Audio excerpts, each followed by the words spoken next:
nandito pa rin tayo live na live sa Land Registration Authority kung saan ating pinag-uusapan ang kanilang modernization project na Land Titling Computerization Program o LTCP. At sa ilalim ng programang ito, Carla, ay napakaraming efforts ang ginagawa ng LRA para siguraduhin na mas mabilis at mas secure ang transactions natin pagdating sa mga lupa. At para dyan, makakausap natin ngayong umaga ang computer engineer na si SJ Pastrana, ang Chief ng Micrographics and Computer Division at Chairman ng Project Development Coordinating Committee ng LRA. Magandang umaga, Engineer.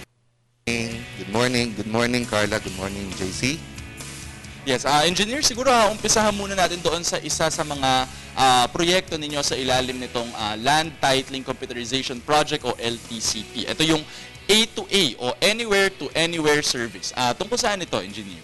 Actually, it's part of the Land Titling Computerization Program wherein yung ating mga titulo, particularly yung Certified True Copy, pwede nating makuha sa different Register of Deeds. Like for example, you don't need to go anymore to Cebu if your property is located in Cebu. You can just visit some of our RDs in Metro Manila. In that way, makakatipid tayo sa pamasahe at saka sa oras. So ibig sabihin, engineer, meron ng access lahat ng RDs, no? Sa national database natin ng mga titulo. Tama yan, JC. Because of the centralization of the database, we can now access different databases of different register of deeds. Okay, so if someone wants to make use of this of yung anywhere to anywhere service, ano naman yung mga requirements na kailangan para makakuha ng certified true copy ng kanilang title? Napakasimple lang, Carla, yung requirements. All you have to do is submit the title number and then the owners and then tell the Register of Deeds saan nakalocate yung property. Okay, so very convenient at Right. talagang na-maximize na ang technology dito sa LRA. Pero engineer, just to clarify lang din, ang balita sa amin ay nasa phase 4 pa lang, no, itong LTCP. So ibig sabihin, nasa 92% pa lang daw, no, yung computerized talaga. Ibig sabihin ba nito, engineer, hindi rin sa lahat ng RDs ay available itong A2A service ninyo? Well, as of this time, yeah. Kasi pag hindi pa naka-live yung RD, wala pa kaming database ng mga RD na yon. But the whole Metro Manila and even NCR, computerized na sila. Alright. And mostly yung maliliit na RDs, particularly in the South, yun na lamang po yung focus namin for Phase 4 na i-computerize. Okay, Alright. so kailan nyo po may expect na magiging 100% na ang ating programa? Target namin within the year. Okay. Actually, we have 164 Register of Deeds nationwide, and right now 130 na yung naka-live o yung computerized na.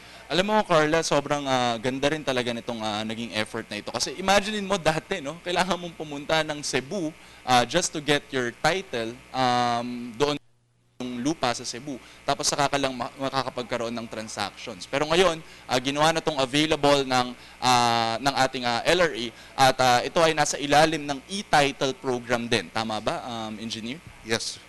So okay, aside from this, Carla, meron din tayong tinatawag na parcel verification service. Tungkol saan ito, engineer? Part of the enhancement also of this land titling computerization program, para naman mabigyan natin ng kaunting kaalaman ang ating mga kababayan para malaman nila kung ano ang itsura o hugis ng kanilang mga parsela na nakasaad sa titulo. Wherein, yun hong technical description in your title, idodrawing ng computer para malaman nyo kung bukas o sarado yung mga parsela na nasa inyong titulo. Okay, so ano naman po yung proseso sa pagpapartake dito sa programang ito? Simple rin. Para din siyang A2A, all you have to do is go to the Register of Deeds, submit the title number, the owner, and then kung saan yung location ng property, and then the system will already search the title and draw the particular parcels. Okay. Engineer, ano ba yung mga problema usually? Parcel verification. Kaya rin ginawa nyo ng computerized ito ngayon. Karamihan po sa ating mga kababayan, hindi nila nalalaman o hindi sila marunong bumasa kung ano yung nakasaad sa titulo, particularly on the technical description. And right now, yung ating mga bangko ay very particular na hindi nila tinatanggap pagbinsan yung pagsasanla ng property kung mali yung technical description. So, in that case, particularly kung bibili kayo ng property, mas maganda ho na alamin nyo muna kung talagang tama ho yung technical description na naandun sa titulo. At itong parcel verification service, available na rin to sa lahat. Dun ho sa na-mention namin na 130 Register of Deeds, available po yan. Okay, so kasi usually nangyayari parang mga open polygons daw yung lumilitaw doon sa lupa. So yung lupa mo, no, walang boundary bigla sa isang side or minsan straight line lang, no. So kasi at saka Carla, nakakalito rin siya kasi yung ginagamit ng LRA din dito ay yung mga longitudinal, latitudinal degrees. So 'di ba? Parang kung Ikaw naman yun, parang medyo confusing. oh, 'di ba? talaga. Kung karaniwang tao ka, 'di ba? Kahit tayo, no, hindi natin matitrace yun. Pero engineer, isa rin doon sa mga efforts na nyo, kaugnay na rin ng e-title program ninyo ay yung pag-avoid sa mga fraudulently issued or yung mga false na mga titulo sa lupa. Ano yung mga efforts ninyo para rito, engineer?